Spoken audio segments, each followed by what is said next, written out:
खुल्ड साहेब नमस्कार. नमस्कार.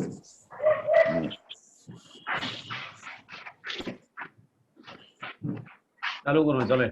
हो नमस्कार. आज मी काय जास्त इंट्रोडक्शन देत नाही. पहिल्यांदा मी खुर्चीत बसलोय. फर्स्ट टाइम खुर्चीत बसलोय ऑफिसच्या. त्यामुळे जास्ती काही बोलता येत नाहीये. वायदेनेच कंटिन्यू करतील. वायदेने चालू करा. येस. नमस्कार. मी ॲडव्होकेट अशोक वायदंडे पुढे बोलतो. आपल्या नोटरी असोसिएशन महाराष्ट्राचा सेक्रेटरी त्याने आपल्या सर्वांचे स्वागत करतो.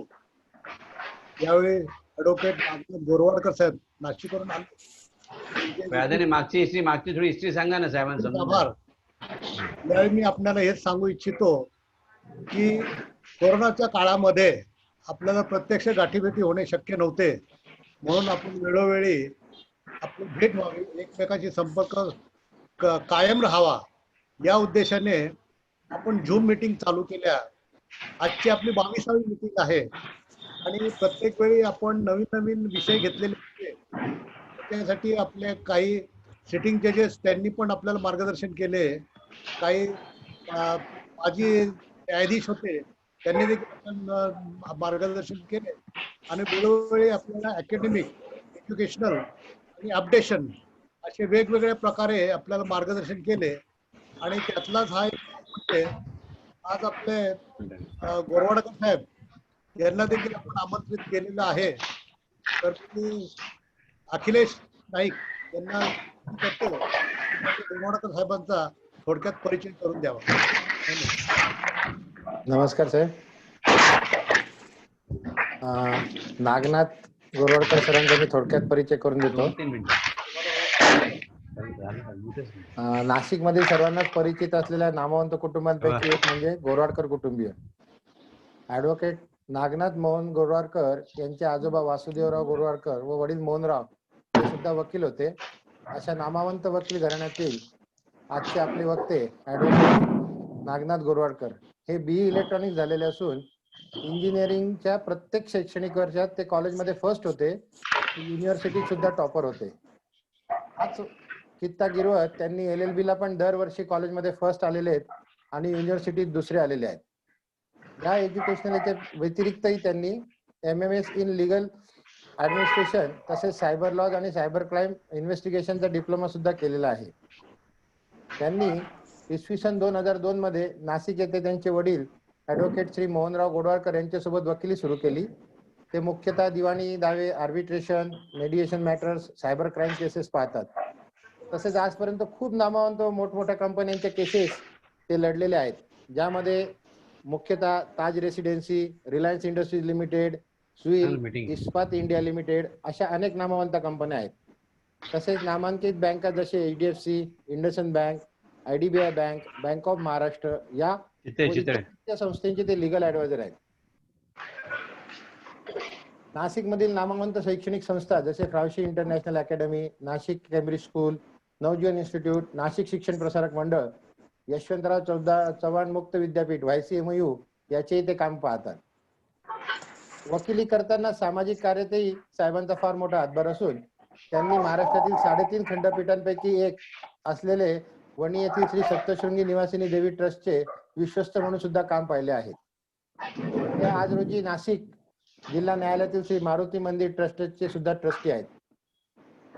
त्यांनी MBT law college Nashik, SVM engineering college Chincholi Nashik येथे लेक्चरर म्हणून काम केलेले आहेत.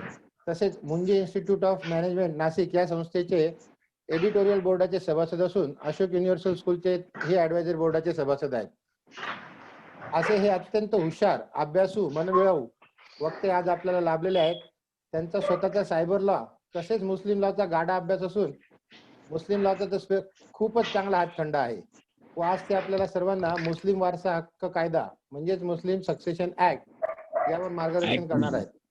असा हा ऍडव्होकेट नागनाथ मोहन गोरवाडकर यांचा वेळेअभावी थोडक्यात परिचय मी आपल्यास करून दिलेला आहे. मी आपल्या सर्वांच्या वतीने त्यांचे आजच्या झूम मीटिंग मध्ये स्वागत करतो. धन्यवाद. नमस्कार. आता बाकीच्यांना म्यूट करा. होय करतोय. वर्षात 2 मिनिटात चालू करू आपण. 1 मिनिट आपण चालू करा, मी म्यूट करतोय. सगळ्यांना नमस्कार. एक मिनिट.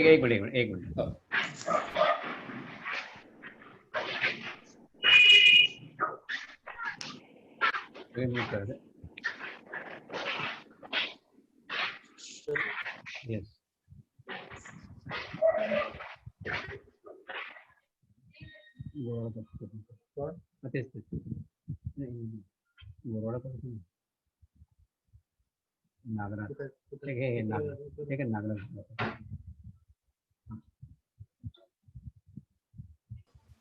Yes sir. ओके, चालू करा. मी सगळे अनम्यूट केले. ओके, धन्यवाद. सगळ्यांना नमस्कार. अखिलेश दादांनी जो परिचय वाचून दाखवला तो खूप अट्रॅक्टिव्ह वाटण्याची शक्यता आहे, कारण तो मीच लिहून दिलेला आहे. फारसं मनावर घेण्याचं कारण नाही. थोडक्यात काय तर मी लॉचा अभ्यासू विद्यार्थी आहे आणि आजच जगताप सरांनी सकाळी एक छान पोस्ट पाठवली व्हॉट्सअपवरती, जी अगदी तंतोतंत लागू आहे की वकिलामधला जर विद्यार्थी संपला तर त्याची वकिली पण संपते, असा त्याचा अर्थ आहे. या सगळ्या आपल्या ज्ञान वाढवण्याच्या दृष्टीने आपण जी ही मोठी एक वेबिनारचं आयोजन केलं आणि मला असं वाटतं आजचा किती 22वा वेबिनार आहे आणि अत्यंत मोठी गोष्ट आहे की संपूर्ण महाराष्ट्रातले सगळे ऍडव्होकेट्स एकत्र येऊन हा वेबिनार सक्सेसफुली अटेंड करतायत आणि त्याच्यातनं डिस्कशन मधनं काही ज्ञान देत आहेत, काही ज्ञान घेत आहेत. मी पहिल्यांदा सगळ्यांचं अभिनंदन करतो आणि सुरुवातीलाच धन्यवाद देतो की मला इथे तुम्ही बोलवून संधी दिली माझे विचार मांडण्याची. खरं तर आभार नंतर मानायचे असतात, परंतु सुरुवातीलाच मी मानले म्हणजे आपल्या विषयाकडे जाता येईल. मुस्लिम लॉ किंवा मोहम्मडन लॉ आपण ज्याला म्हणतो तो अत्यंत क्लिष्ट समजला जातो. खरं जर पाहायला गेलं तर मुस्लिम लॉ इतका सोपा कायदा नाही असं मला वाटतं. याच्यासाठी दोनच गोष्टी लागतात. एक म्हणजे थोड्याशा उर्दू संज्ञा आपल्याला माहिती असाव्या लागतात आणि आपलं गणित म्हणजे मॅथमॅटिक्स कॅल्क्युलेशन्स अतिशय उत्तम असावे लागतात. मॅथमॅटिक्स कॅल्क्युलेशन्स जर अतिशय उत्तम असतील तर आपल्याला याच्यामध्ये इनहेरिटन्स हा जो प्रकार आहे, सक्सेशन हा जो प्रकार आहे, किंवा प्रत्येकाचे शेअर्स काढणं हा जो प्रकार आहे, तसा काही अवघड नाहीये. आपण शेअर्स कसे काढायचे, शेअर्स कसे डिफाईन होतात, कशा पद्धतीने सक्सेशन आहे, त्याच्यात आपण थोडंसं नंतर जाऊ. सुरुवातीला मी आपल्याला काही महत्वाच्या काही बाबी आपल्याला नमूद करू इच्छितो. या मुस्लिम लॉ मध्ये हेरिटेबल प्रॉपर्टी म्हणून आपण जी म्हणतो, म्हणजे कोणती प्रॉपर्टी इनहेरिट होते, तर याच्यात मुव्हेबल आणि इममुव्हेबल असा काही फरक नाहीये.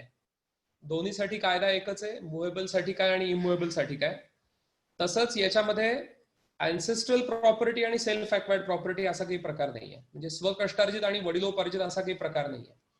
ज्या वेळेला एखादा मनुष्य, समजा मी मुस्लिम मनुष्य आहे आणि माझ्या नावावरती समजा एक 100 नंबरचं घर आहे, ते माझ्याकडे माझ्या वडिलांनी आलेलं असेल, वडिलांकडून आलेलं असेल, माझ्या आजोबांकडनं आलेलं असेल, मी स्वतः विकत घेतलेलं असेल, मला कोणी गिफ्ट दिलेलं असेल, मला कोणाकडनं मृत्यूपत्राने आलेलं असेल, कोणत्याही पद्धतीने माझ्याकडे जर एखादी प्रॉपर्टी आलेली असेल तर ती माझी प्रॉपर्टी असते.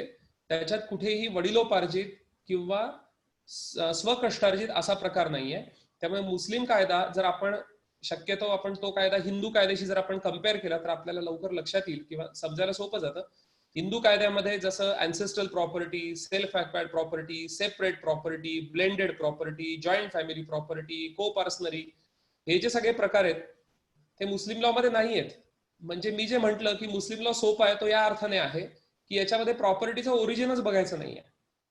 माझ्या नावावरती प्रॉपर्टी आहे म्हणजे ती माझी आहे, ती माझ्याकडे कोणाहीकडनं आलेली असेल तरी ती माझी आहे, मी स्वतः विकत घेतलेली असेल तर माझी आहेच. त्यामुळे आणि ती मुव्हेबलही असू शकते आणि इममुव्हेबलही असू शकते. त्याच्यामुळे कोणत्याही सेन्सनी या प्रॉपर्टीला जी प्रॉपर्टी माझ्या नावावरती आहे ती प्रॉपर्टी माझी आहे. आणि दुसरा महत्वाचा मुद्दा, ती मी जिवंत असेपर्यंत माझी आहे. याच्यात कुठेही माझ्या मुलाला, माझ्या मुलीला राईट बाय बर्थ नाही.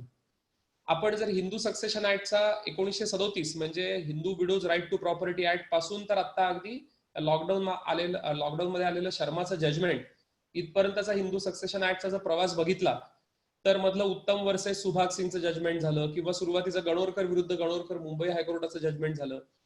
हिंदू सक्सेशन ऍक्ट मध्ये इंटरप्रिटेशन ऑफ सेक्शन 6, 7 आणि 8 हे त्या वेळेला वेगवेगळ्या प्रकारे इंटरप्रिट झाले आणि नंतर मग मध्येच दनम्माचं जजमेंट आलं. मग मुलाचं सक्सेशन, मुलीचं सक्सेशन, इतके कॉम्प्लिकेशन्स आहेत की आज आपण एखादी समजा केस चालवली आणि त्याच्यामध्ये आर्ग्युमेंट केलं तर आजचा कायदा उद्या असेल की नाही माहिती नाही, इतकी हिंदू सक्सेशन ऍक्ट सेक्शन 6, 7, 8 मध्ये बदल होत असतात. परंतु मुस्लिम कायद्यामध्ये कोणताही बदल नाहीये. गणित अगदी सोपं आहे. कोणालाही राईट बाय बर्थ नाही, ना मुलाला ना मुलीला. त्यामुळे माझी प्रॉपर्टी माझ्या हातात आहे, ती माझी स्वतःची आहे, ती मी त्याचा एक्सक्लुझिव्ह मालक आहे. एक्सक्लुझिव्ह मालक असल्यामुळे मी ती कोणालाही कशाही प्रकारे ट्रान्सफर करू शकतो, मुलांच्या हयातीत, मुलींच्या हयातीत, मुलांच्या संमतीशिवाय, मुलींच्या संमतीशिवाय. त्याच्यामुळे इथे को पार्सनर, को ओनर ही काही भानगडच नाही. म्हणजे पुन्हा मी सांगतो, किती सोपा आहे कायदा बघा, याच्यात काहीही बघायचं नाहीये. फक्त माझ्या नावावर असलेली प्रॉपर्टी माझी आहे, त्याच्यात राईट बाय बर्थचा प्रश्न नाही. तिसरा महत्वाचा मुद्दा, मुस्लिम कायद्यामध्ये जॉईंट फॅमिली ही कन्सेप्ट नाही. म्हणजे हिंदू कायद्यामध्ये जी आपली जॉईंट हिंदू फॅमिली कन्सेप्ट आहे, आणि मग हिंदू फॅमिली कन्सेप्ट आली की त्याचा कर्ता आला किंवा मॅनेजर आला. मग तो कर्ता कोण, तर साधारणपणे eldest member of the family, वडील असतील, काका असतील, जे कोणी असतील त्याप्रमाणे, किंवा डिफाईन केलेले मेंबर्स असतील. मुस्लिम कायद्यामध्ये मुस्लिम एकत्र कुटुंब ही संज्ञा नाही, आणि त्याच्यामुळे कर्ता ही कन्सेप्ट नाही, मॅनेजर ही कन्सेप्ट नाही. त्याच्यात कोणीही कर्ता नाही, याच्यामध्ये फॅमिली कन्सेप्टच नाही. त्याच्यामुळे जरी एकत्र राहत असले मुलं मुली आई वडील, तरी देखील ज्या अर्थाने आपण हिंदू फॅमिलीकडे बघतो, हिंदू अनडिवायडेड फॅमिलीकडे बघतो, त्या अर्थाने मुस्लिम फॅमिलीमध्ये अशी कोणतीही संज्ञा नाही. पुढचा महत्वाचा, डॉक्ट्रिन ऑफ रिप्रेझेंटेशन म्हणजे काय. आपल्याकडे आपण हिंदू कायद्यामध्ये बरेचदा बघतो की कर्त्याला संपूर्ण कुटुंबाची प्रॉपर्टी लिगल नेसेसिटी आणि बेनिफिट ऑफ इस्टेटसाठी विक्री करण्याचा अधिकार आहे. तो एक्सक्लुझिव्ह अधिकार वडिलांचा आहे की जर आपल्या फॅमिलीच्या काही महत्वाच्या बाबींसाठी नवीन प्रॉपर्टी घ्यायची असेल, काही अँटीसिडंट डेट्स असतील, काही लिगल नेसेसिटी असेल आणखीन वेगळी, तर त्याच्यासाठी कर्त्याला संपूर्ण प्रॉपर्टी विकण्याचा अधिकार आहे कुटुंबाची. पण त्या खरेदी करतात तसं लिहायला पाहिजे की ही लिगल नेसेसिटी अशी अशी आहे. पण मुस्लिम कायद्यामध्ये कर्ता ही संकल्पनाच नसल्यामुळे रिप्रेझेंटेशन म्हणजे doctrine of representation is absent. त्याच्यामुळे याच्यात तो त्याच्या नावावर असलेली प्रॉपर्टी कोणालाही विकू शकतो, कुटुंब ही संज्ञाच नाही. हा झाला याच्यातला तिसरा आणि अत्यंत महत्वाचा मुद्दा.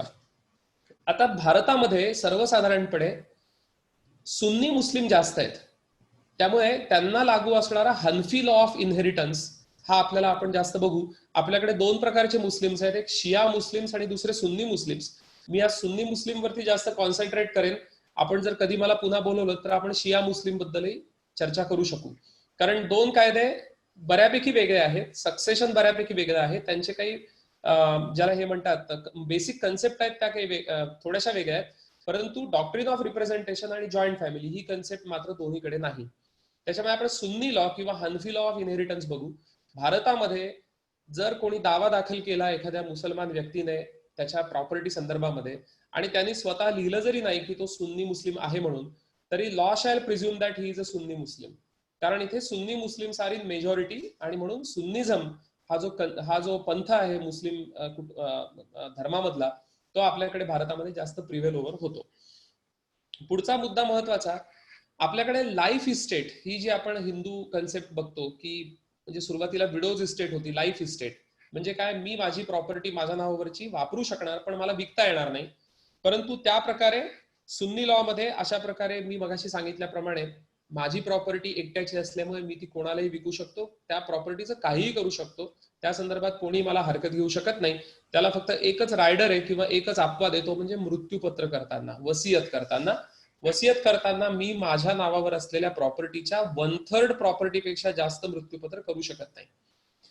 त्यालाही पुन्हा रायडर आहे की 1/3 मिळकतीपेक्षा जास्त मिळकतीचं मृत्यूपत्र मी करू शकतो, परंतु त्यासाठी जे कोणी फ्युचर हेअर्स आहेत, माझे मुलं मुली पत्नी, त्यांची मला आज संमती घ्यावी लागते की मला मृत्यूपत्र करायचंय संपूर्ण प्रॉपर्टीचं. ती जर संमती घेतली नाही तर ते मृत्यूपत्र फक्त 1/3 मिळकती पुरतं बंधनकारक होतं आणि 2/3 मिळकती पुरतं ते मृत्यूपत्र डिस्कार्ड होतं. त्यामुळे रायडर फक्त एकच, ट्रान्सफर करण्यासाठी प्रॉपर्टी कोणताही रायडर नाही, परंतु बिक्वेथ करण्यासाठी मात्र 1/3 प्रॉपर्टी मला बिक्वेथ करता येईल. मला माझ्या मृत्यूनंतर 1/3 प्रॉपर्टीचा फक्त डिस्पोजिशन ऑफ प्रॉपर्टी होऊ शकेल.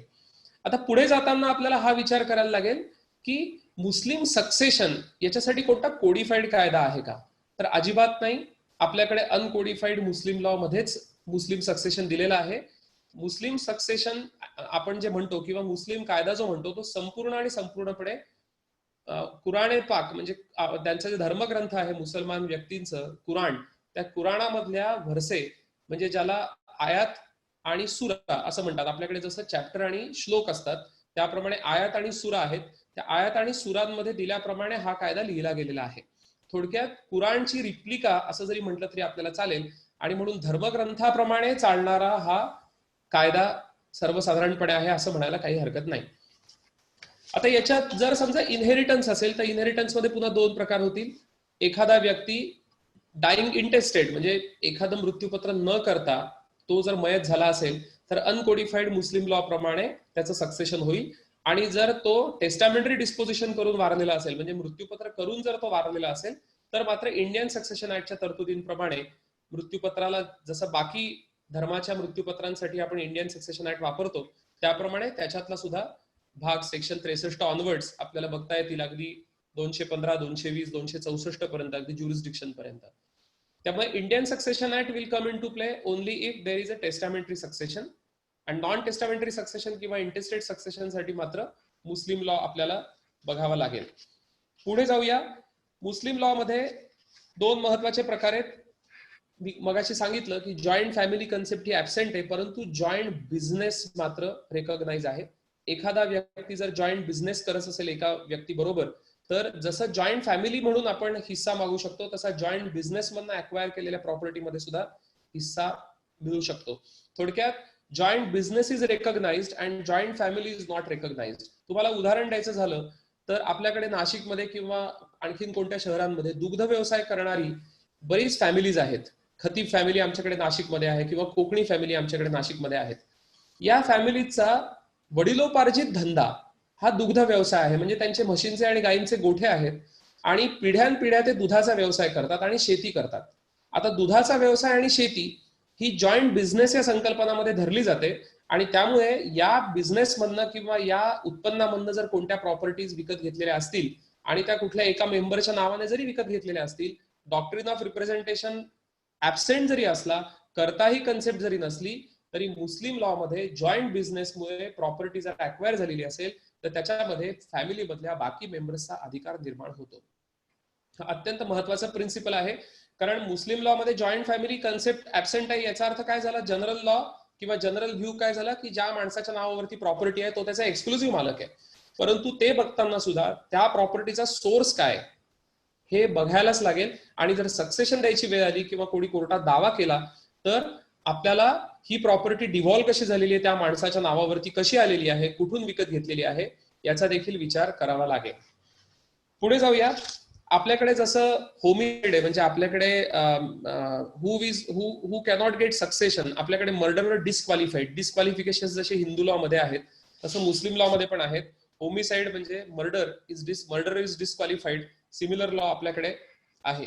आता याच्यात एक महत्वाचा आर्टिकल आहे जे नॉर्मली आपण वापरत नाही किंवा आपल्याला माहिती पाहिजे, ते म्हणजे काही पर्टिक्युलर मुस्लिम धर्माच्या काही पर्टिक्युलर सेक्ट्स मध्ये, काही पर्टिक्युलर ज्याला आपण पोटजाती म्हणू, पोटजातींमध्ये कस्टम प्रमाणे मुलींना अधिकार दिलेला नाहीये, फक्त मुलांना अधिकार आहे. पण त्या फार अत्यंत थोड्या पोटजाती आहेत की ज्याच्यामध्ये मुलींना अधिकार नाहीये, फक्त मुलांना अधिकार आहे.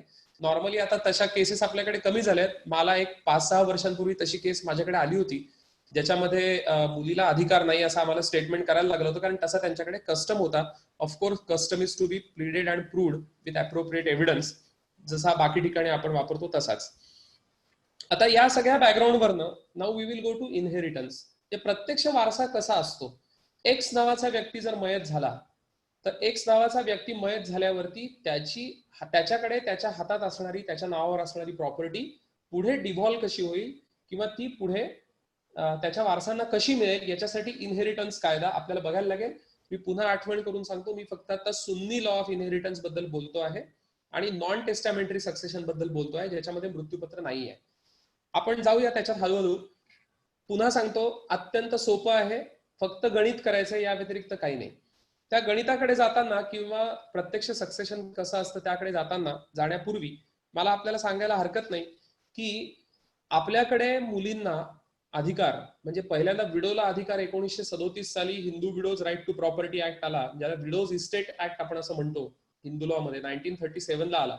1956 ला 14 सेक्शन जो हिंदू सक्सेशन ऍक्ट मध्ये आला, त्याच्यामध्ये on and from the date of commencement of this act the property possessed by Hindu female shall be her absolute property and she will be full owner thereof and not the limited owner. असे शब्द आपल्याला 14 section मध्ये मिळतील. तर 14 section Hindu succession act 1956 ला आला, ज्यामध्ये पहिल्यांदा स्त्रीच्या हातामध्ये असलेली लाईफ इस्टेट ऍब्सोल्यूट प्रॉपर्टी म्हणून दिली गेली आणि नंतर 15 आणि 16 सेक्शन प्रमाणे मुलींना अधिकार त्याच्यात दिला गेला. त्यानंतर 1994 साली बॉम्बे अमेंडमेंट, जी आपली स्टेट अमेंडमेंट झाली, 29A सेक्शन त्याच्यात आला, ज्याच्यामध्ये असं म्हटलं की 1994च्या आधी लग्न झालेल्या मुली ह्या को पार्सनर नाहीत किंवा जन्म झालेल्या मुली को पार्सनर नाहीत, पण 94 नंतर जन्म झालेल्या किंवा लग्न झालेल्या मुली को पार्सनर्स असतील, हे त्यांना त्यांचा अधिकार वाढवण्यात आला. 2006 सालच्या अमेंडमेंट मध्ये त्यांना राईट बाय बर्थ आला, त्या को पार्सनर झाल्या. नंतरची हिस्ट्री मला सांगायची गरज नाही, अगदी आताच्या लेटेस्ट जजमेंट पर्यंत आजची पोझिशन अशी दिसते की आता ती मुलगी कधीही जन्मलेली असो, तिचे वडील कधीही मयत झालेला असो, शी इज अ को पार्सनर लाईक एनी अदर सन. डॉटर आणि सन हे आता काढून टाकलेलं आहे. मित्रांनो, मला सांगायला हरकत नाही, 1937 ते 2020 हा जो हिंदू सक्सेशन ऍक्टचा प्रवास आहे, या प्रवासामध्ये हिंदू स्त्रीला तिचे अधिकार हळूहळू करत तिने खूप प्रयत्न करून, स्त्रियांनी प्रयत्न करून म्हणा, कायद्याने प्रयत्न करून, समाजाने प्रयत्न करून तिचे अधिकार वाढवून आता क्रिस्टलाइज केलेले आहेत की आता तिला मुला इतकाच अधिकार आहे. तुम्हाला गंमत सांगतो, मुस्लिम लॉचा जर आपण डीप अभ्यास केला तर असं लक्षात येईल की मुस्लिम लॉ आपल्यापेक्षा ऍडव्हान्स्ड आहे. याचं कारण याच्यामध्ये आधी मुलींना अधिकार आहे आणि नंतर मुलांना आहे. ते आपण कसं ते बघूया. परंतु हे खूप बोल्ड स्टेटमेंट मी करतोय, मला कल्पना आहे, परंतु मला अगदी मी कॉन्फिडेंटली आपल्याला सांगतो की आपण you will realize that when I will show you the table, की त्याच्यामध्ये सुरुवातीच्या टेबलमध्ये कुठेच सन नाही आहे, त्याच्यात डॉटर्स आहेत. ही गंमत आहे. म्हणजे मुस्लिम लॉ मध्ये मुलींना अधिकार पहिल्यांदा दिलेला आहे आणि जर ते सगळे अधिकार देऊन प्रॉपर्टी शिल्लक राहिली तर मग मुलांना तो अधिकार पुढे जातो. आपण त्याकडे जाऊया. तत्पूर्वी मला आपल्याला थोडक्यात कल्पना द्यायची की क्लासेस कोणते कोणते, याच्यामध्ये वारस कोणत्या कोणत्या प्रकारचे असतात. तर पहिले असतात शेअरर्स, ज्यांना कोरानिक एअर्स म्हणतात. शेअरर्स आपण कॉमन नेम म्हणू. शेअरर्स हे पहिले अधिकारी, पहिले वारस.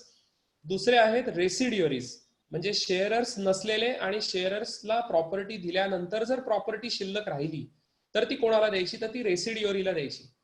आणि रेसिड्युअरीला प्रॉपर्टी देऊन झाल्यावरती जर पुन्हा प्रॉपर्टी शिल्लक राहिली तर ती डिस्टंट किंड्रेड नावाच्या बरेच, मग ती गोतावळा आहे, आपल्या जवळचे नातेवाईक आहेत सगळे, त्या मंडळींना ती प्रॉपर्टी डिस्ट्रीब्यूट करायची. आता हे शेअरर्स टेबल, रेसिड्युअरी टेबल आणि डिस्टंट किंड्रेड, ते डिस्टंट किंड्रेडचं टेबल असं नाहीये कारण ती प्रॉपर्टी नंतर डिव्हॉल्व होते त्या आर्टिकल प्रमाणे मुस्लिम लॉच्या. परंतु शेअरर आणि रेसिड्युअरी यांना किती प्रॉपर्टी जाईल हे सुद्धा फिक्स आहे मुस्लिम कायद्याप्रमाणे.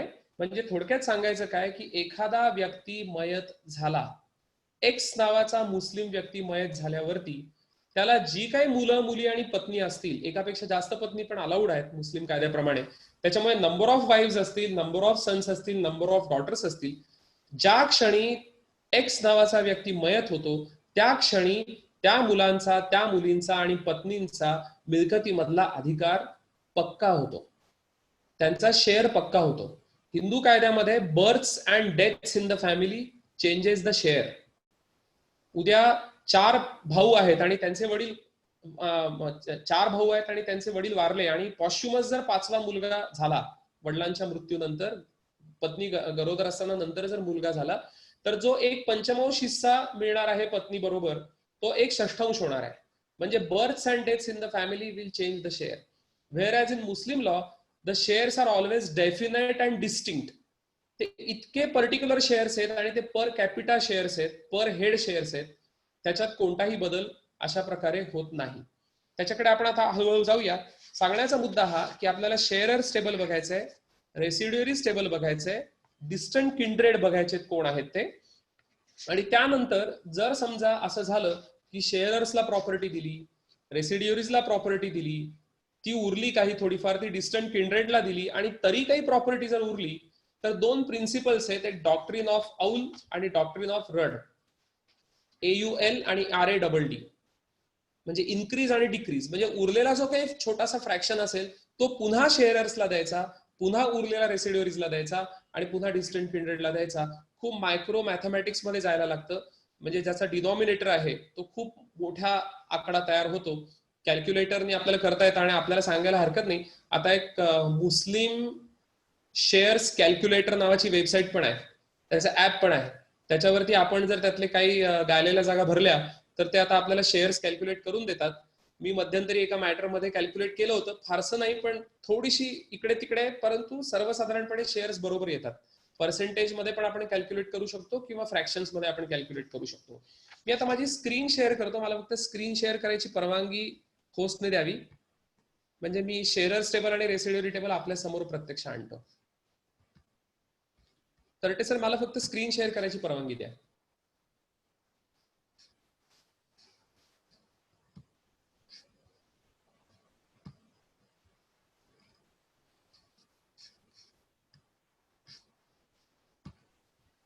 सर करतो, 1 मिनिट सर, 1 मिनिट, 1 मिनिट. हो हो हो.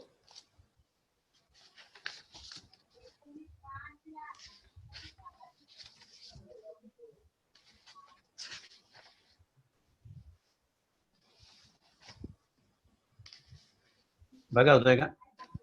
हा, 1 मिनिट. नाही, अजून डिसेबल्डच आहे. 1 मिनिट, 1 मिनिट सर तुमचं होत आहे. हा, माझं होतं ना, 1 मिनिट, हो 1 सेकंड करतो मी. हो हो.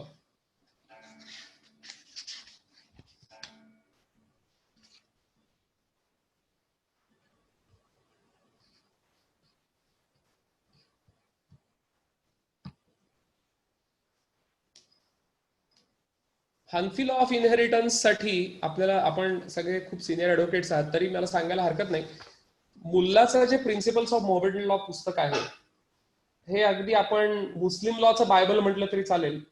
अत्यंत कमी पानांमध्ये अत्यंत उत्कृष्ट पद्धतीने मुस्लिम लॉ याच्यामध्ये एक्सप्लेन केलेला आहे. मला आठवतं एक मराठी पुस्तक सुद्धा याच्यावरती अवेलेबल होतं, ते माझ्याकडे आहे, आता मला लगेच हाताशी नाहीये माझ्या, परंतु एकच मुस्लिम लॉ वरती मराठी पुस्तक मला आठवते माझ्याकडे आहे, ते त्याच्यातही खूप सुरेख एक्सप्लेन केलेला आहे. आणि मुल्लांनी आता एक डायजेस्ट पण काढलेला आहे मुस्लिम लॉचा, तोही मी घेतलाय माझ्याकडे. फॉर्च्युनेटली मुस्लिम लॉचे 22 टायटल्स आहेत, वेगवेगळ्या 22 ऑथर्सची लिहिलेली पुस्तकं आहेत. त्याच्यामध्ये अत्यंत वेगवेगळ्या पद्धतीने मुस्लिम लॉ दिलेला आहे. आणि जर जिथे आपल्याला आढळलं तर कुराणचे जे व्हर्से आहेत, म्हणजे आयात आणि सुरा, त्या सुद्धा आपल्याला रेफर करता येतात. इंग्लिश कॉपी कुराणची उपलब्ध आहे, त्याच्यातून देखील तो कायदा जास्त क्लॅरिटीने आपल्याला सांगता येतो. झालं स्क्रीन बघा. Yes yes yes. आता मी शेअरर्स टेबल पहिल्यांदा शेअर करतोय, होप आपल्याला दिसतंय. हा सर. ओके. आता मित्रांनो, हे टेबल ऑफ शेअरर्स आहे सुन्नी लॉ मधलं. तुम्ही जर हे संपूर्ण टेबल आपण बघूया वन बाय वन. पहिला कोण व्यक्ती, म्हणजे एक्स नावाचा व्यक्ती मयत झाल्यावरती कसं मोजायचं, कसं इनहेरिटन्स करायचं, ते मी तुम्हाला सांगतो. एक्स नावाचा व्यक्ती मयत झाल्यावरती त्याला फादर आहे का हे बघायचं. जर त्याला फादर असेल तर फादरला किती प्रॉपर्टी जाणार आहे, त्याच्या प्रॉपर्टी मधनं 1/6 प्रॉपर्टी वडिलांना जाईल. पण ती केव्हा जाईल? When there is a child or a child of a son, how lower so. जर चाइल्ड असेल तर 1/6 जाईल, आणि नसेल तर पुढच्या टेबलमध्ये when there is no child or child of a son, the father inherits as a residuary. मग त्याला शेअरर म्हणून ही प्रॉपर्टी मिळत नाही. थोडंसं कॉम्प्लेक्स कुठे वाटतो मुस्लिमला, तो या टेबलचं ऍप्लिकेशन करताना लागतो. पण आपण पहिल्यांदा बघूया. पहिल्यांदा फादर आहे, म्हणजे एक्स नावाचा व्यक्ती मयत झाल्यावर त्याला फादर आहे का? समजा फादर नाहीये, त्याला ट्रू ग्रँडफादर आहे का, म्हणजे त्याचा सख्खे आजोबा त्याचे आहेत का? समजा नाहीयेत. समजा मयत झालेली व्यक्ती ही स्त्री आहे तर तिला हजबंड आहे का? समजा मयत झालेला व्यक्ती हा पुरुष असेल तर त्याला वाईफ आहे का? त्यानंतर त्याला मदर आहे का, त्याला किंवा तिला? ट्रू ग्रँड मदर म्हणजे त्याची सख्खी आजी त्याची किंवा तिची आहे का? त्यानंतर डॉटर, मित्रांनो बघा, डॉटर आहे. त्यानंतर सन्स डॉटर आहे, म्हणजे नात आहे. त्यानंतर युटेरिन ब्रदर आणि सिस्टर आहे, फुल सिस्टर आहे, आणि कन्सॅग्युनिन सिस्टर आहे. मित्रांनो मगाशी मी सांगितल्याप्रमाणे याच्यात कुठेही सन शब्द नाहीये, लक्षात येत आहे? याच्यात कुठेही सन नाहीये. म्हणजे शेअर्स मध्ये मुस्लिम व्यक्ती मयत झाल्यावरती पहिल्यांदा प्रॉपर्टी कोणाला द्यायची? तर फादर असेल तर फादरला, true grandfather, husband, wife, mother, so and so far. Daughter आहे त्याच्यात 7 नंबरला, पण याच्यामध्ये सन नाही. आहे की नाही गंमत? मुलाला शेअरर म्हणून रेकॉग्नाइज केलेलं नाही. नातवाला आहे, नातवाला आहे. जर आपण हे बघितलं तर सन्स डॉटर, नातीला. सन्स डॉटर, नातवाला नाही नातीला सन्स डॉटर आणि सन्स सन डॉटर, नात आणि म्हणजे नाती आणि पणती, परंतु मुलगा नाही, नातू नाही, पणतू नाही. त्यामुळे सुरुवातीला मी जे सांगितलं की मुस्लिम लॉ एका अर्थाने आपल्याला ऍडव्हान्स्ड आहे असं म्हणायला लागेल. हिंदू कायद्यामध्ये 2020 उजाडलं तरी अजून इंटरप्रिटेशन त्याचं होत आहे, वेळोवेळी त्याच्यामध्ये थोडाफार बदल केला जातोय, परंतु मुस्लिम लॉ फिक्स्ड आहे, मुलाला अधिकार शेअरर म्हणून दिलेला नाहीये. आता आपण एक एक बघूया. समजा एक्स नावाचा व्यक्ती मयत झाला, त्याला फादर आहे का? जर फादर असेल समजा, किंवा आपण सोपं एक्झाम्पल घेऊ, समजा फादर नाहीये, त्याला ट्रू ग्रँडफादर पण नाहीये, 1 बाय 1 आपल्याला वाचत जायचे. फादर आहे का? तर नाहीये. ट्रू ग्रँडफादर आहे का? तर नाहीये. समजा एखादी व्यक्ती पुरुष असेल आणि ती मयत झाली, तर 4 नंबरला त्याला वाईफ आहे का? तर आहे. आपण असं धरूया क्षणभर, वाईफ आहे. आता वाईफला किती प्रॉपर्टी द्यायची आहे? तर पुन्हा आपण त्यातला कॉलम नंबर 4 बघा. When there is a child or a child of a son, when there is a child or a child of a son, or when there is a child, 2 or more brothers or sisters, or even 1 brother 1 sister, whether full consanguine uterine, त्याप्रमाणे हा share बदलतोय. मित्रांनो बघा, वरती मी थोडं दाखवतो आपल्याला, वरती जे हेड आहेत त्या कॉलमचे नॉर्मल शेअर किती आहे? तर मदरचा वाईफचा 1 अष्टमांश आहे. जेव्हा 1 ऑफ 1 म्हणजे 1 पत्नी असेल तर 1 अष्टमांश, ऑफ 2 or more कलेक्टिव्हली 1 अष्टमांश. म्हणजे एक्स नावाचा व्यक्ती जर मयत झाला, त्याला 1 पत्नी असेल तरी तिला त्यातनं 1 अष्टमांश हिस्सा द्यायचा, त्याला 2 पत्नी असतील तर दोघींना मिळून 1 अष्टमांश द्यायचा, त्याला 3 पत्नी असतील तर तिघींना मिळून 1 अष्टमांश द्यायचा. आता ज्या वेळेला 1 आपण त्याचा हिस्सा धरतो, 1 वजा 1 अष्टमांश, म्हणजे जर आपण लसावी मसावी आपल्याला शाळेमध्ये माहिती आहे, तर उरला किती? तर 7 अष्टमांश हिस्सा उरला. ज्या वेळेला वाईफला 1 अष्टमांश हिस्सा दिला, किंवा 2-3 वाईफ्स आहेत त्यांना मिळून 1 अष्टमांश हिस्सा दिला, तो दिल्यानंतर 1 वजा 1 अष्टमांश म्हणजे 7 अष्टमांश हिस्सा शिल्लक राहिला. आता तो पुढे आपल्याला हातात घ्यायचा आणि पुढे जायचा. आता व्यक्ती जो वारला त्याला मदर आहे का? समजा मदर नाहीये. त्याला ट्रू ग्रँड मदर आहे का? समजा ट्रू ग्रँड मदर पण नाहीये, परंतु त्याला डॉटर आहे. आता समजा त्याला 2 डॉटर्स आहेत असं आपण धरूया. तर 2 डॉटर असतील तर पुन्हा आपल्याला कॉलम नंबर 4 पहिल्यांदा बघायचा. मी हे मुद्दाम हायलाइट केलेलं आहे. व्हेन नो सन, ज्या वेळेला मुलगा नसेल, म्हणजे जो एक्स नावाचा व्यक्ती वारला त्याला फक्त मुलीच असतील, आणि त्याला मुली असतील तर 1 मुलगी असेल तर अर्धा हिस्सा त्यातनं द्यायचा, एकापेक्षा जास्त मुली असतील तर कलेक्टिव्हली 2/3 हिस्सा द्यायचा. कॉलम नंबर 2 आणि कॉलम नंबर 3 बघा. पण ही कंडिशन केव्हा? व्हेन देर इज नो सन. पण जर समजा सन असेल तर विथ द सन, आपण शेवटचा कॉलम बघा, with the son she becomes a residuary. मग तिला शेअरर्स टेबल मधनं हिस्सा द्यायचा नाही, तिला रेसिड्युअरी टेबल मधनं हिस्सा द्यायचा. आपण रेसिड्युअरी टेबल मध्ये गेल्यानंतर बघूया. आपण पहिल्या एक्झाम्पल मध्ये असं बघतो आहोत की जो व्यक्ती वारला त्याला वाईफ आहे, त्या वाईफ असल्यामुळे 1 अष्टमांश हिस्सा वाईफला गेला. हातात उरला किती आपल्या गणित करण्यासाठी? 7 अष्टमांश उरला. आणि समजा त्याला 2च मुली आहेत, मुलगा नाहीये, तर 7 अष्टमांशच्या 2/3. डॉटर जर दोघी 1 पेक्षा जास्त असतील तर 2/3 द्यायचा आहे. 7 अष्टमांशच्या 2/3 म्हणजे 14/24 हा हिस्सा जाणार दोन्ही डॉटर्सला मिळून. बरोबर आहे? तो पुन्हा वजा करायचा आपल्याला 7 अष्टमांश मधनं. तो वजा केल्यानंतर जो हिस्सा आपल्या हातामध्ये उरेल तो मग उरलेल्या लोकांना बघायचं. मग पुढे आहे का? सन्स डॉटर आहे का? समजा नाहीये, कुठलीच नाहीये, 8 नंबर मधली, 9 मधली आहे का? युटेरिन ब्रदर नाहीये किंवा सिस्टर नाही. पण समजा तो जो मयत झाला त्याला वाय नावाची सिस्टर असेल आणि एकच असेल तर तिला पुन्हा उरलेल्या प्रॉपर्टीचा अर्धा हिस्सा द्यायला लागेल. दिसतंय आपल्याला सगळ्यांना? प्रॉपर्टी एक्स नावाची आहे. एक्स नावाच्या प्रॉपर्टी, एक्स नावाचा व्यक्ती मयत झाल्यावरती त्याला 1 पत्नी, 2 मुली आणि 1 बहीण असं आपण हायपोथेटिकल डिस्कशन करतोय. 1 पत्नी असेल तर तिला 1 अष्टमांश हिस्सा द्यायचा, एकापेक्षा जास्त असतील तरी कलेक्टिव्हली त्या सगळ्यांना मिळून 1 अष्टमांश द्यायचा. जो 7 अष्टमांश हिस्सा हातात उरेल तो मुलींना 2/3 जाईल दोघी मिळून. त्यातनं जो हिस्सा उरेल 2/3 दिल्यानंतर तो बहिणीला जाईल, पण बहिणीला सगळा जात नाही पुन्हा मित्रांनो, पुन्हा अर्धाच जाईल जर 1 बहीण असेल तर. आता एवढा सगळा हिस्सा दिल्यानंतर जो काही हिस्सा उरेल, म्हणजे आपण जर अगदी कॅल्क्युलेट करायचं झालं, मला फक्त 1 मिनिट द्या, मी 1 मिनिटात गणित करतो. 1 वजा 1 अष्टमांश म्हणजे 7 अष्टमांश हिस्सा आईला, पत्नीला दिल्यानंतर 7 अष्टमांश हिस्सा उरला. त्या 7 अष्टमांशच्या 2/3 हिस्सा म्हणजे 14/24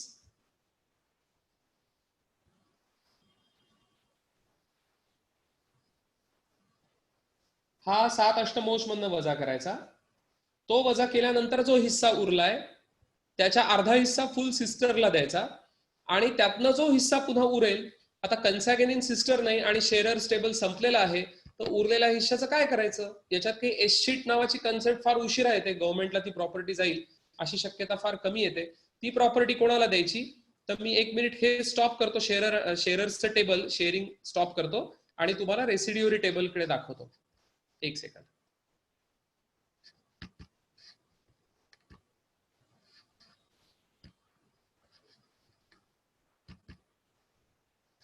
दिसतंय मित्रांनो रेसिड्युअरी टेबल. आता जो काही फ्रॅक्शन उरलेला आहे समजा आपल्या हातामध्ये, तो फ्रॅक्शन आता बघा डिसेंडंट्स कोण आहे? तर पहिला सन आहे. रेसिड्युअरी टेबल मध्ये सन आहे. मगाशी सांगितल्याप्रमाणे सन शेअरर्स टेबल मध्ये नाही. आता उरलेली प्रॉपर्टी किंवा जी काय थोडाफार फ्रॅक्शन उरलेला आहे तो कोणाकडे जाईल? तर तो सन कडे जाईल. मग बघा याच्यामध्ये आता सगळे पुरुष आहेत. सन, सन, सन. असेंडंट्स मध्ये father, true grandfather. Descendants of father मध्ये full brother, full sister, consanguine brother, sister, full brother son, consanguine brother son, full brother son, son वगैरे वगैरे, फुल पॅटर्नल अंकल वगैरे वगैरे. ही खूप मंडळी आहेत ज्याच्यात नॉर्मली हा हिस्सा संपून जाईल आणि अगदीच जर उरला तर डिस्टंट किंड्रेड कडे जाईल. आता मगाशी सांगितल्याप्रमाणे तुम्हाला आठवत असेल, डॉटर मध्ये आपण असं बघितलं, when there is 1 daughter she gets half, but if there are more than 1 daughters they collectively get 2/3 when there is no son, असं आपण बघितलं. पुन्हा 1 मिनिटात मी दाखवतो आपल्याला.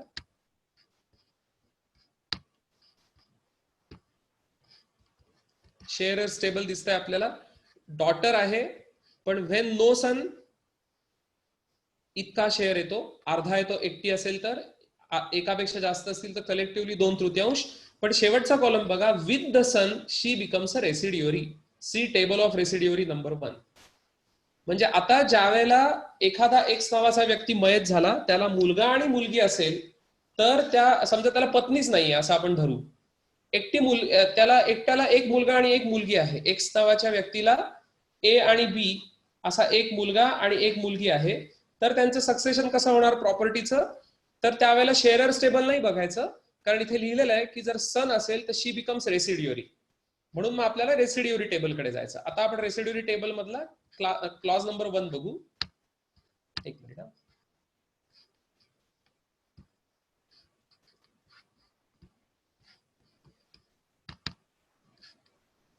येस, दिसतंय आपल्याला रेसिड्युअरी टेबल. आता याच्यात बघा लिहिलेल्या वरती डिसेंडंट्स मध्ये सन.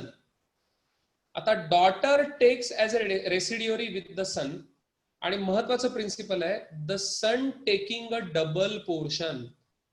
म्हणजे जर एक मुलगा आणि एक मुलगी असेल, एक्स नावाचा व्यक्ती मयत झाला, त्याला कोणीही पत्नी नाही हयात, त्याला फक्त एक मुलगा आणि एक मुलगी असेल, तर daughter will get half of her brother. म्हणजे son gets double, daughter gets half.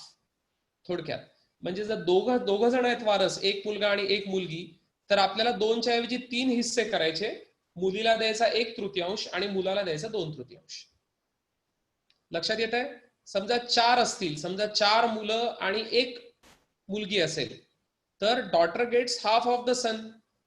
त्याच्यामुळे करताना किती हिस्से करणार आपण? 9 हिस्से करणार. 1 9मांश मुलीला जाईल आणि 2 9मांश प्रत्येक मुलाला येईल. एक हिस्सा वाढवून त्याप्रमाणे गणित करायला लागतं. हे प्रिन्सिपली आपल्याला एकदा लक्षात आलं की हे कॅल्क्युलेशन करणं खूप सोपं आहे. थोडक्यात काय, son gets double than the daughter किंवा brother gets double than his sister, exact double property share. आणि त्यामुळे जर मुलं आणि मुली जास्त असतील तर कॅल्क्युलेशन करताना थोडीशी गडबड होऊ शकते. अल्टिमेटली आपल्याला सगळ्याची बेरीज करून 1 येते की नाही हे दरवेळेला चेक करायला लागतं, आणि ती जर 1 बेरीज आली तर वी आर करेक्ट. आता पुढे जाऊया. समजा असं झालं, जो व्यक्ती मयत झालाय त्याला पत्नी नाहीये, पण त्याला 1 मुलगा आणि 1 मुलगी आणि त्यांच्याबरोबर फादर पण आहेत. आता इथे फादर आहे बघा 3 नंबरला, किंवा फुल ब्रदर आहे. समजा एक्सला फुल ब्रदर होता, तर 3 नंबर डिसेंडंट्स ऑफ फादर मध्ये आहे. आणि मग शेवटी याला फूट नोट दिलेली आहे या पर्टिक्युलर टेबलला त्या कॅल्क्युलेशन्स प्रमाणे आपल्याला जायला लागतं की एव्हरीबडी विल गेट इक्वली, म्हणजे एकाच वेळेला सगळ्यांना आपल्याला हिस्सा द्यायचा आहे प्रत्येक रेसिड्युअरीला. जसं शेअरर्स आपल्याला देताना प्रत्येक शेअररला आपल्याला हिस्सा द्यायचा आहे त्यांनी दिलेल्या फ्रॅक्शन प्रमाणे, आणि रेसिड्युअरीला सुद्धा प्रत्येकाला हिस्सा जाणार आहे शेअरर्स टेबल प्रमाणे आणि रेसिड्युअरीज टेबल प्रमाणे. तिथे तसं लिहिलेलं आहे. आपण बघूया कसं असतं. तर फुल ब्रदर, आपण जर फुल ब्रदर बघितलं तर खाली लिहिलेलं आहे फुल सिस्टर. फुल सिस्टर असताना takes as a residuary with full brother, the brother taking a double portion. Principle एकदम सोपं आहे. जिथे जिथे मुलगा आणि मुलगी असे वारस येतील, मुलाला मुलीपेक्षा डबल प्रॉपर्टी मिळते, डबल हिस्सा मिळतो. पण मुली जर दोघीच जणी असतील आणि भाऊ नसेल तर शेअरर्स म्हणून त्या एक्सक्लूड करतात बाकी सगळ्यांना, आणि they get 2/3 of the total property. म्हणजे फ्रॅक्शन्स त्याच्यामध्ये कमी होत जातात. आता हे झालं शेअरर्स आणि रेसिड्युअरीज टेबल. याच्या पुढे जर या सगळ्यांना हिस्सा देऊन, म्हणजे आपण एक रुपया समजा आपण डिस्ट्रीब्यूट करत असू, मगाशी बघितल्याप्रमाणे पत्नी असेल तर 1/8 पत्नीला जाईल, उरलेली जी प्रॉपर्टी आहे ती मग मुलांना आणि मुलींना किंवा असलेल्या टेबल मधल्या लोकांना जाईल. ती दिल्यानंतर जी काय प्रॉपर्टी शिल्लक राहील, म्हणजे जर उरलीच तर रेसिड्युअरीला जाईल, रेसिड्युअरीला देऊन सुद्धा जर उरलीच तर डिस्टंट केंड्रेडला त्यात दिलेल्या कॅल्क्युलेशन्स प्रमाणे आपल्याला द्यायला लागेल. तर मित्रांनो, महत्वाचा मुद्दा काय, आपण जर शेअरर्स टेबल पुन्हा बघितलं तर याच्यात दिलेल्या कॅल्क्युलेशन्स प्रमाणे हे फिक्स्ड शेअर्स आहेत, डेफिनाइट शेअर्स आहेत, डिस्टिंक्ट शेअर्स आहेत. आता डेफिनेट आणि डिस्टिंक्ट शेअर असल्यामुळे काय होतं, समजा मुस्लिम लॉचा साधा आपण वाटपाचा दावा शब्द वापरू, खरा वाटपाचा दावा असा शब्द त्याच्यात वापरता येत नाही. Suit for administration of estate of deceased अशा प्रकारचा दावा असतो. समजा ऍडमिनिस्ट्रेशन सूट किंवा पार्टिशन सूट किंवा वाटपाचा दावा दाखल केला मुस्लिम कायद्यामध्ये, आणि त्याच्यामध्ये समजा फॅमिली मधल्या सगळ्या लोकांना पक्षकार केलं नाही, तर हिंदू कायद्याप्रमाणे non joinder of necessary parties, कारण हॉच पॉट ही जी संकल्पना हिंदू कायद्यामध्ये आहे की all the properties of the family should be included in the suit, all the parties who have share in the property should be included in the suit, and in the absence of such properties or parties the suit may be dismissed, असा हिंदू कायदा स्पष्ट सांगतो. म्हणजे non joinder of necessary पार्टीजचं principle is very strictly applicable in suit for partitions of Hindu families. परंतु मुस्लिम कायद्यामध्ये ज्या वेळेला एखाद्या व्यक्तीचा हिस्सा डेफिनाइट आणि डिस्टिंक्ट आहे, त्यावेळेला बाकी लोकांना पक्षकार नाही केलं तरी चालतं.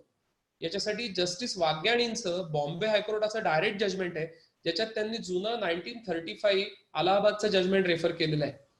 त्या जजमेंट प्रमाणे कायदा खूप स्पष्ट आहे की ज्या लोकांना प्रॉपर्टीत हिस्सा आहे त्या सगळ्या लोकांना पक्षकार जर केला नाही तर नॉन जॉइंटरची बाधा येणार नाही, परंतु जे व्यक्ती पोझेशन मध्ये आहेत त्यांना मात्र तुम्ही पक्षकार करा. अदरवाईज पोझेशन मध्ये नसलेल्या व्यक्तीला पक्षकार केलं नाही तर उद्या तो म्हणू शकतो की माझ्यावर डिग्री बंधनकारक नाही. त्यामुळे आता आपण या टेबलकडनं सूट कडे जातोय की सूट कशा प्रकारे करायचा. समजा मुस्लिम कायद्याप्रमाणे सक्सेशन मागण्यासाठी एखाद्या व्यक्तीला दावा दाखल करायचा असेल तर बरेचदा आपल्याला असं होतं, एखादा मुलगा येतो आपल्याकडे आणि म्हणतो की माझे वडील आमची वडिलोपार्जित प्रॉपर्टी विकायला काढली आहे, आपल्याला मनाई हुकूम घ्यायचा आहे, घेता येईल का. मित्रांनो, असा मनाई हुकूम घेता येणार नाही, कारण जर plaintiff has no interest in the subject matter of the suit then injunction shall be refused. Section 41 specific relief act is very clear. त्या पर्टिक्युलर केसमध्ये त्या प्रॉपर्टीमध्ये मुस्लिम कायद्याप्रमाणे राईट बाय बर्थच नाही, त्या मुलाला किंवा त्या मुलीला किंवा पत्नीला किंवा कोणालाही प्रॉपर्टीत राईट बाय बर्थच नाहीये, तर प्रॉपर्टीमध्ये किंवा सब्जेक्ट मॅटरमध्ये इंटरेस्टच नाहीये, तर अशा प्रकारे दावाच करता येत नाही. त्यामुळे वडिलांच्या हयातीत किंवा ज्या व्यक्तीच्या नावावरती मुस्लिम कुटुंबाची प्रॉपर्टी आहे किंवा ज्या व्यक्तीच्या नावावरती प्रॉपर्टी आहे त्या व्यक्तीच्या हयातीमध्ये कोणालाही त्याच्यात सक्सेशन मागण्यासाठी दावा दाखल करता येत नाही. दावा केव्हा दाखल होईल? At the moment of his death. तो एक्स नावाचा व्यक्ती मयत झाला की दावा दाखल करायला स्कोप आहे. तो दावा कोण करू शकतं? तर ज्या व्यक्तीला या प्रॉपर्टीमध्ये हिस्सा आहे तो करू शकतो. दावा दाखल करताना एक महत्वाचा मुद्दा आपल्याला बघायला लागेल, article 65 limitation act. Article 65 limitation act मध्ये 2 एक्सप्लेनेशन्स आहेत. त्यातलं जे पहिलं एक्सप्लेनेशन आहे त्याच्यात असं लिहिलेलं आहे की ज्या वेळेला दावा मुस्लिम व्यक्ती एखादा दावा करत असेल त्याच्या आईकडनं किंवा फिमेल कडनं तो जर प्रॉपर्टी मागत असेल, आजीकडनं मागत असेल, पणजीकडनं मागत असेल, आईकडनं मागत असेल, तर त्या आईच्या, आजीच्या किंवा पणजीच्या मृत्यूपासून 12 वर्षाच्या आतच दावा दाखल करता येतो. अदरवाइज आर्टिकल 65 एक्सप्लेनेशन 1 प्रमाणे आणि सेक्शन 27 लिमिटेशन ऍक्ट प्रमाणे that suit is hopelessly time barred. त्या व्यक्तीला दावा दाखल करता येणार नाही. वी ऑल नो की law of limitation will not extinguish the right but it extinguishes the remedy. त्यामुळे त्या व्यक्तीला पुन्हा दावा दाखल करता येत नाही, कारण तो जर फिमेल कडनं मागत असेल तर. तो जर मेल कडनं मागत असेल तर मुस्लिम लॉ प्रमाणे, लिमिटेशन ऍक्ट प्रमाणे कोणतेही बंधन नाही. परंतु जसं डेफिनाइट आणि डिस्टिंक्ट शेअर आहे त्याच्यासाठी आर्टिकल 65 लिमिटेशन ऍक्टचा मुस्लिम कायद्यामध्ये जास्त रोल प्ले होतो. याचं कारण ऍडव्हर्स पोझेशनची थिअरी मांडणं खूप सोपं होतं. कारण आपल्या हिंदू लॉ मध्ये coparcener, co owner cannot claim adverse possession unless there is a specific ouster, अशी स्पेसिफिक थिअरी आहे. मुस्लिम कायद्यामध्ये they are not co owners but they are co sharers. आणि को शेअरर्स असल्यामुळे त्यांना जर एक्सक्लूड केलेलं असेल, त्यांना एक्सपेल केलेलं असेल, त्यांना आउटस्ट केलेलं असेल तर article 65 limitation act comes into play for filing of suit for Muslim law for suit for partition or administration of estate of deceased. आता ऍडमिनिस्ट्रेशन म्हणजे नक्की काय? तर एखादी व्यक्ती मयत झाल्यानंतर आर्टिकल 39 आहे मुल्लाच्या मुस्लिम लॉ मध्ये, एखादा व्यक्ती मयत झाल्यानंतर त्याचे फ्युनरल एक्सपेन्सेस, त्याच्या अँटीसिडेंट डेट्स, त्यांनी काही कर्ज घेतलेली असतील तर, त्याला कोणाला काही दानधर्म केलेला असेल तर, हे सगळं वजा करून जी प्रॉपर्टी शिल्लक राहील त्या प्रॉपर्टीला शेअरर्स टेबल प्रमाणे, रेसिड्युअरीज टेबल प्रमाणे डिस्ट्रीब्यूट करायचं. That is called as administration of estate. आता ऍडमिनिस्ट्रेशन आणि पार्टिशन मध्ये फरक काय? तर पार्टिशनच्या दाव्यामध्ये कोर्टाने शेअर्स ठरवायचे असतात. ऍडमिनिस्ट्रेशनच्या दाव्यामध्ये शेअर्स तर मुस्लिम लॉ ठरलेलेच आहेत, ते फक्त शेअर्स अलॉट करायचे असतात. So this is a distinction. एक बॉम्बे हायकोर्टाचं जजमेंट आहे, अतिशय मला असं वाटतं 1954, व्हेरी ओल्ड जजमेंट, माझ्याकडे आता रेडी हातात कॉपी नाही त्याची. That gives the distinction in between suit for partition and suit for administration of estate of deceased. त्यामुळे ऍडमिनिस्ट्रेशन ही खूप ब्रॉडर कन्सेप्ट आहे पार्टिशनच्या कन्सेप्ट पेक्षा. त्यामुळे मुस्लिम कायद्यामध्ये कोणत्याही दाव्यात कोणत्याही प्रॉपर्टीचं मयत व्यक्तीच्या प्रॉपर्टीचं वाटप करताना it is administered and the shares are allotted to the particular person or the persons having share in the property. मित्रांनो, हा इनहेरिटन्सचा जो भाग आहे हे प्युअर मॅथमॅटिक्स आहे. याच्यात केवळ म्हणजे मी सुरुवातीला ज्या वेळेला प्रॅक्टिसमध्ये आलो त्यावेळेला आमच्याकडे फॉर्च्युनेटली बरेच मुस्लिम लॉचे मॅटर्स होते, आजही आहेत. त्यावेळेला माय गुरु माय फादर त्यांनी मला एवढंच सांगितलं होतं, काही नाही, हायपोथेटिकल एक्झाम्पल्स घ्यायचे आणि फक्त गणित करत बसायचं. मी दिवसाला तासभर तरी त्याची रोज प्रॅक्टिस करायचो की फ्रॅक्शन्स कसे काढायचे. कॅल्क्युलेटरवरती इतके सोपं नाही फ्रॅक्शन्स काढणं, कारण आपल्याला ते फ्रॅक्शन्स लिहायला लागतात. नंतर कॅल्क्युलेटर लागतच काही काळाने, कारण त्याच्यात खूप मोठे मोठे फ्रॅक्शन्स होतात. मध्यंतरी मी नाशिकला एक लॉकडाऊन होण्याच्या आधी एक दावा चालवला, खूप मोठा दावा होता. त्याच्यामध्ये आम्ही जे फ्रॅक्शन काढला होता, म्हणजे मी आपल्याला गंमत म्हणून सांगतो, मी ती फिगर लिहिलेली आहे, 22 डिवायडेड बाय 17, 54, 35, 81, 20. म्हणजे त्याला जर स्पेल करायचं झालं तर 175,43,58,120 असा त्याचा डिनॉमिनेटर आहे आणि त्याचा न्यूमरेटर आहे 22. आता या एवढ्याला फिगर्स असतात, पर्सेंटेज मध्ये काढणं सोपं जातं, परंतु कोर्टाला आपल्याला सांगताना पर्सेंटेजच्या ऐवजी फ्रॅक्शन्स सांगायला लागतात, कारण मुस्लिम लॉ फ्रॅक्शन्स बेस्ड आहे. त्यामुळे practice is the only thing by which only mathematics is applicable. मी पुन्हा मगाशी सांगितल्याप्रमाणे सांगतो, मुस्लिम लॉ अतिशय सोपा आहे, कारण प्रिन्सिपल्स खूप स्ट्रेट आहेत, त्याच्यात कोणताही बदल नाहीये. जेव्हा केव्हा मुस्लिम लॉची पुस्तकं लिहिली गेली आहेत ती आजपर्यंत त्याच्या इंटरप्रिटेशन मध्ये बदल नाहीये ना, त्याच्यात काहीतरी वेगळा कायदा आला आणि कोणाचा अधिकार वाढला, कोणाचा अधिकार कमी झाला, मग तो व्यक्ती कधी मयत झाला हे बघायला पाहिजे, मग एखाद्या मुलीचा जन्म कधी झाला हे बघायला पाहिजे, हे काहीही बघायला लागत नाही. अत्यंत सोपं आहे, फक्त शेअरर्स टेबल आणि रेसिड्युअरी टेबल आणि मॅथमॅटिक्स स्ट्रॉंग कॅल्क्युलेटर एवढं जर आपल्या बरोबर असेल तर आपण हे सहज करू शकतो. मला असं वाटतं आजच्या या लेक्चरसाठी मी जेवढी तयारी केली होती शॉर्ट मध्ये सांगण्याचा प्रयत्न करण्यासाठी माझ्याकडनं झालेलं आहे. तर कोणाला काही प्रश्न असतील तर आपण विचारू शकता, मी प्रयत्न करतो उत्तर देण्याचा. धन्यवाद.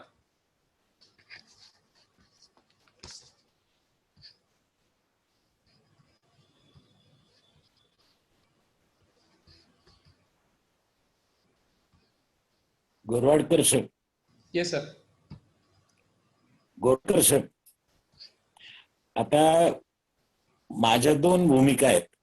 हा वकील आणि नोटरी हो यातून मी काही प्रश्न विचारतो. जे नोटरी म्हणून प्रश्न विचारतो ते मला स्वतःला नाही येत, बर ते इतर नोटरीज पुढे येतात. बर आता इंडियन रजिस्ट्रेशन ऍक्ट जो आहे, नाही मला ऐकून आलं, कट झाला तेवढा एक आवाज. मिनिट जगताप सर, परिस्थिती कशी आहे? जगताप सर एक सेकंड गोरवाडकर साहेब, हा. आम्ही छोटासा मुवमेंट केलेला आहे. तर हा आपल्याला जगताप सरांकडे पोहोचते होईल. लॉकडाऊन मध्ये ते कुरिअर सर्व्हिस करते, तर आपण हा स्वीकार त्यावेळेस करावा एवढी एक विनंती. थँक्यू, स्वीकारला मी. जगताप सर कंटिन्यू कर. येस येस हा. Yes sir. Indian Jagtap. Registration act खाली हा हो बोलतोय. Yes sir. हा, तर इंडियन रजिस्ट्रेशन ऍक्ट खाली मुस्लिम, हिंदू, ख्रिश्चन असा काहीच मुद्दा नसतो. बरोबर इट इज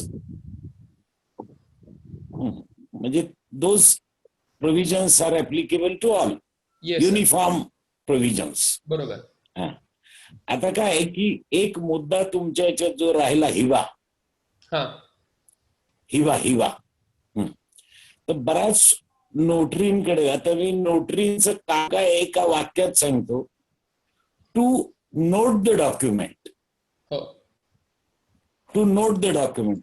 आता आमच्या नोटरीचा समज काय आहे की आम्ही जर दस्तऐवज नोंदवला, ते नोंदवला म्हणतात. ऐकू येतंय ना?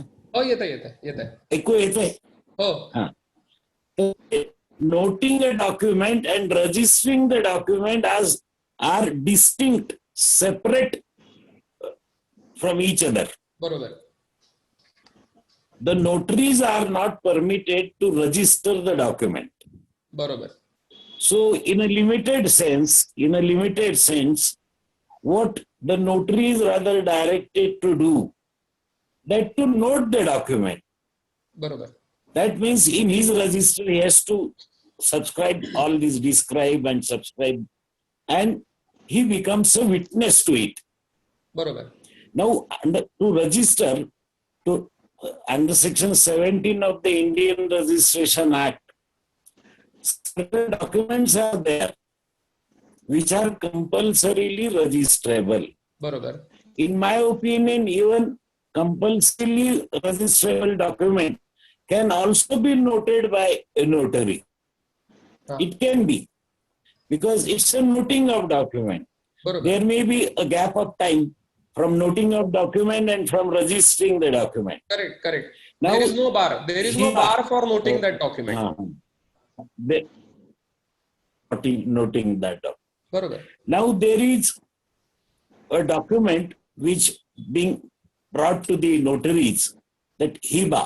Yes Now, under section 17, I take as far as a will, okay like a will of a Muslim. Now, that is also not compulsorily registrable, irrespective of caste, creed, religion. Yes And that hiba, Yes. so hiba is rather registrable yes to my mind नाही under हिबाबद्दल Indian मी सांगतो Registration Act. हिबाबद्दल मी सांगतो सांग ना आधी. हिबाची position अशी आहे, basically हिबा म्हणजे काय, तर it's a oral gift.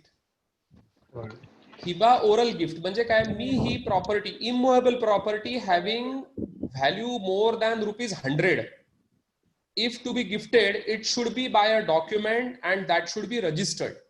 68 section Indian evidence act प्रमाणे 2च डॉक्युमेंट्स प्रूव्ह करता येतात. पहिला डॉक्युमेंट विल आणि दुसरा गिफ्ट. कारण अटेस्टिंग विटनेस हे फक्त या 2 डॉक्युमेंटलाच कंपल्सरी आहे माझ्या मताप्रमाणे. बाकी कोणत्याही डॉक्युमेंटला अटेस्टिंग विटनेसची गरज नाही, ना लीजला, ना अग्रीमेंट ऑफ सेलला, ना कशाला. आपण का घेतो, कारण लोक म्हणतात दिलं नाही, पैसे मिळाले नाही, नाटकं करतात, त्याच्यामुळे हे साक्षीदार घ्यावेत असं साधारणपणे ट्रेंड आहे. परंतु कायद्याप्रमाणे attestation is required only for 2 documents. थोडक्यात काय, attestation is required for which document, that document म्हणजे कोणत्या डॉक्युमेंटला अटेस्टेशन लागतं, जो डॉक्युमेंट प्रूव्ह करण्यासाठी अटेस्टिंग विटनेस बोलवणं मॅन्डेटरी आहे, त्या डॉक्युमेंट्सला फक्त अटेस्टेशन लागतं आणि ते दोनच आहेत आपल्या कायद्यामध्ये, एक विल आहे आणि दुसरं गिफ्ट आहे. त्यामुळे त्या गिफ्टला किंवा विलला 2 अटेस्टिंग विटनेस लागतात आणि ते सेक्शन 68 इंडियन एव्हिडन्स ऍक्ट प्रमाणे प्रूव्ह करायला लागतात. त्याच्यात एक गिफ्ट साठी 1-2 जजमेंट्स निराळे आहेत की ज्याच्यामध्ये अटेस्टिंग विटनेस बोलवायची गरज नाही, तो भाग आलाही जातो आज आपला डिस्कशनचा भाग वेगळा आहे. मुद्दा आहे. परंतु मुद्दा हा हिबा म्हणजे ओरल गिफ्ट. मित्रांनो, ओरल गिफ्ट म्हटलं याचा अर्थच कागद नाहीये तिथे. असं आहे. आणि आता लॉकडाऊन मध्ये सुप्रीम कोर्टाचं एक जजमेंट आलेलं आहे, मी ते शेअर करेन, किंवा मला असं वाटतं आपल्या हायकोर्टाचं जजमेंट आहे की जर हिबा असेल आणि जर डॉक्युमेंट केला असेल then it will attract registration. It becomes a normal gift irrespective of the parties are Muslim. परंतु जर ते ओरल गिफ्ट असेल, इररिस्पेक्टिव्ह ऑफ रिलीजन, डॉक्युमेंट केला म्हणजे हिबा नामा तुम्ही त्याला म्हणा, गिफ्ट म्हणा, नुसता हिबाचा दस्त म्हणा, that will attract registration. What is the real procedure of हिबा? जर समजा मी माझ्या मुलाला आज हिबा करून ओरल ही प्रॉपर्टी ओरली गिफ्ट देत असेल तर मला डॉक्युमेंट केला तर रजिस्टर करायला लागेल. मी डॉक्युमेंट करणार नाही, मी फक्त तलाठ्याकडे एक अर्ज देईन, त्या अर्जामध्ये लिहीन की I have made a declaration की I am making a hiba to my son. There will be acceptance by the son की मी माझ्या मुलाने म्हणजे मुलाने म्हणायचं की मी हा डॉक्युमेंट, मी ही प्रॉपर्टी हिबा गिफ्ट घेतलेली आहे, हिबा बक्षीस मी घेतलेली आहे आणि त्याप्रमाणे म्युटेशन करावं आणि सपोर्टेड बाय ऍफिडेव्हिट. एवढं जर दिलं तर आपल्या हायकोर्टाचे सुद्धा जजमेंट्स आहेत की म्युटेशन कराव्या. त्याच्यामुळे फक्त एक अर्ज आणि एक affidavit that is sufficient to say की आय हॅव मेड अ हिबा. आमच्याकडे रेग्युलर हे हिबानामे अशा प्रकारे, हिबानामा नाही, हिबा संदर्भामधले ऍफिडेव्हिट्स आणि ऍप्लिकेशन्स द्यावे लागतात. आणि इथल्या आता नाशिकमध्ये मुस्लिम फॅमिलीज खूप असल्यामुळे आणि खूप प्रॉपर्टी होल्डर्स असल्यामुळे इथले तलाठी, तहसीलदार कुठे अडवत नाहीत किंवा सिटी सर्वे ऑफिसमध्ये अडवत नाही. फार क्वचित एखाद्या केसमध्ये अडवलं असं मला जाणवलं. अदरवाईज दे ऑल्सो नो की yes what is the position of law.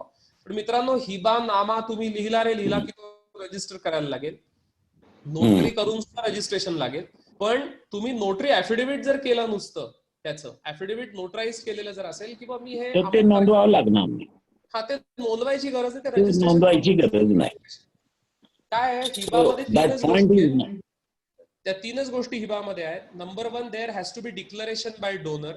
Number 2, there has to be acceptance by donee आणि फॉलोड बाय पजेशन.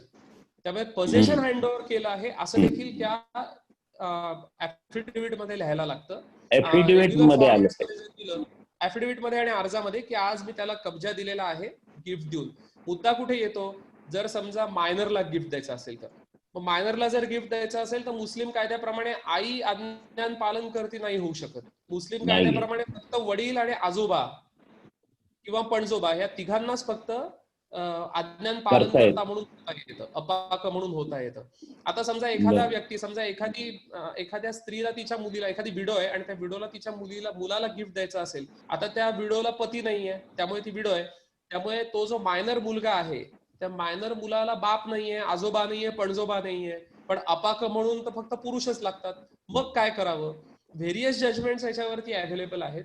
मला आठवतं मी एक 1998चा दावा, 2008चा दावा मागे चालवला होता. दॅट वॉज ओनली रिगार्डिंग हिबा.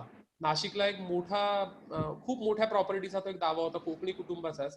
त्याच्यामध्ये मी हिबावरती जजमेंट दिले होते. I could succeed in that की हिबाज आर प्रूव्ड.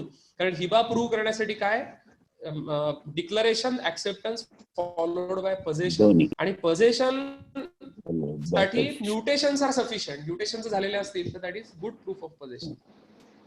सर एक मिनिट, तुम्ही आता म्हटलं की ते एक मिनिट, आजोबा नाहीये, कोणीच नाही, मग त्यांनी कोणी अपाक कोण होते? आता त्याच्यात कसं आहे, एका जजमेंट मध्ये असं लिहिलेलं आहे की आईने जर तिच्या मुलाला दिलं असेल तर आईच स्वतः गार्डियन असेल तर काही प्रश्न नाही. पण ते एक्सेप्शनल केसेस मध्ये आहे. एका केसमध्ये काकांना अपॉइंट केलेलं आहे, मग एका केसमध्ये कोर्टाकडनं गार्डियन अपॉइंट करून घेतलेला आहे. कायदा, मुस्लिम कायदा त्या बाबतीमध्ये फार कॉम्प्लेक्स आहे. म्हणजे जो क्रिटिकल भाग सक्सेशनचा जर सोडला तर बाकी भाग सुद्धा इतका सोपा नाही. म्हणजे एस्पेशली त्यातले जे प्रिन्सिपल्स आहेत. तर काय झालंय, मुस्लिम लॉ मध्ये खूप स्ट्रिक्ट कायदा केलेला असल्यामुळे त्याच्या बाहेर जर गेलं तर it becomes world. So we have to follow those provisions very scrupulously and very neatly. तर आता खरा जो मुद्दा आहे, जो मला म्हणायचा आहे की आमच्या बरेच नोटरींना असा गैरसमज आहे की जे दस्तऐवज सक्तीने नोंदवायचे कलम 17 खाली, हो ते आपल्याला आवाज येतोय ना? हो येतो येतो. आवाज येतोय? हो सर. हा. येतो. तर जे ते नोटिंग मध्ये येत नाही, म्हणजे आम्ही ते डॉक्युमेंट नोटिंग ऑफ डॉक्युमेंटच्या याच्यात घ्यायचे नाहीत असं त्यांना काही दुय्यम निबंधक सांगतात.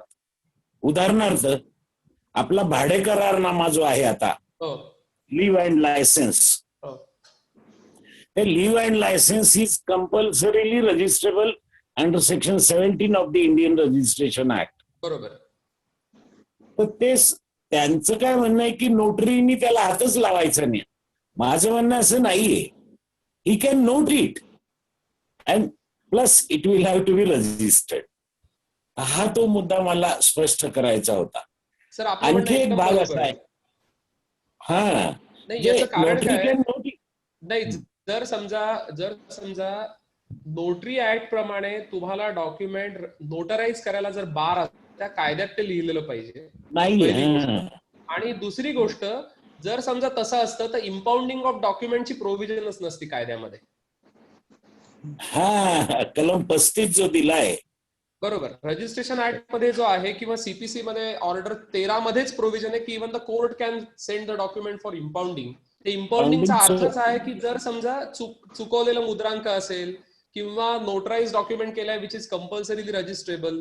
मग आता इव्हन आपल्याकडे आपण जर बघितलं की लिव्ह अँड लायसन्स वरनं आपण कॉम्पिटंट अथॉरिटीकडे प्रकरण दाखल करतो पोझेशनसाठी, तर दाखल केल्यावरती ते जे कोर्ट आहे, कॉम्पिटंट अथॉरिटी ट्रिब्युनल आहे, ते पहिल्यांदा तो डॉक्युमेंट इम्पाउंड करायला पाठवतात जर तो नोटराइज्ड असेल तर.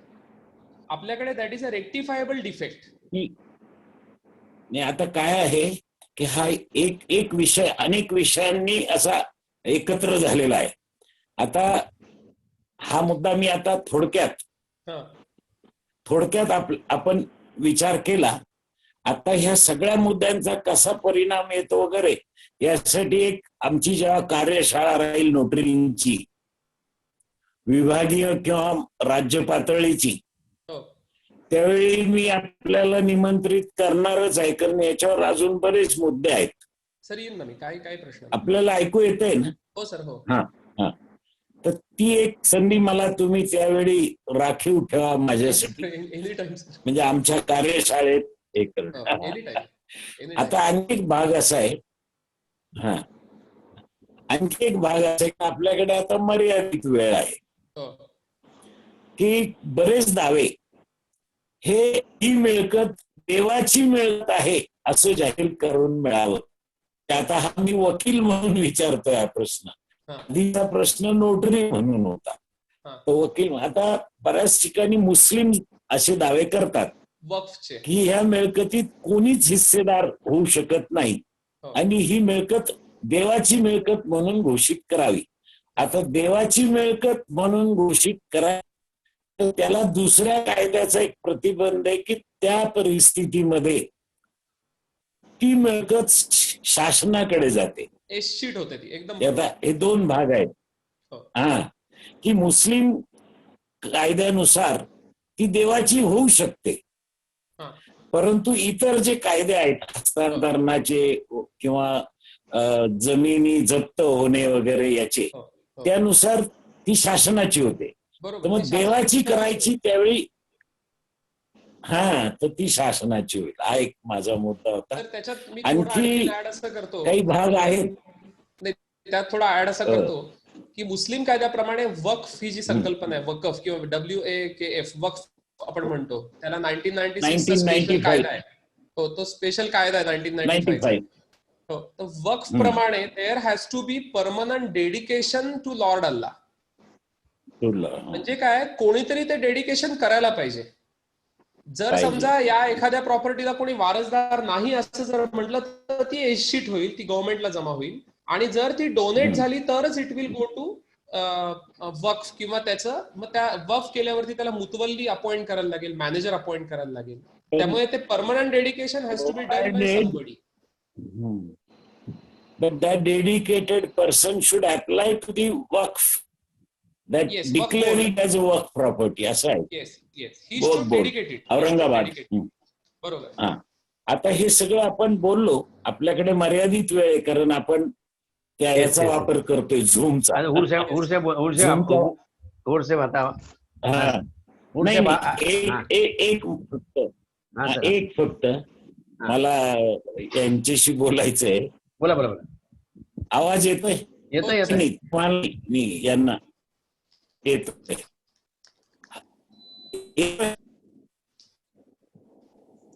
वकील साहेब, येस सर. वकील साहेब, हा बोला बोला आवाज आता येतोय. एक मुद्दा असा आहे, आपल्याकडे जी महसूल यंत्रणा आहे, जिथे हो. आपण काढला मुद्दा की त्या नोंदी ते फारशी हरकत न घेतात करतात, असं नाही घडत आहे.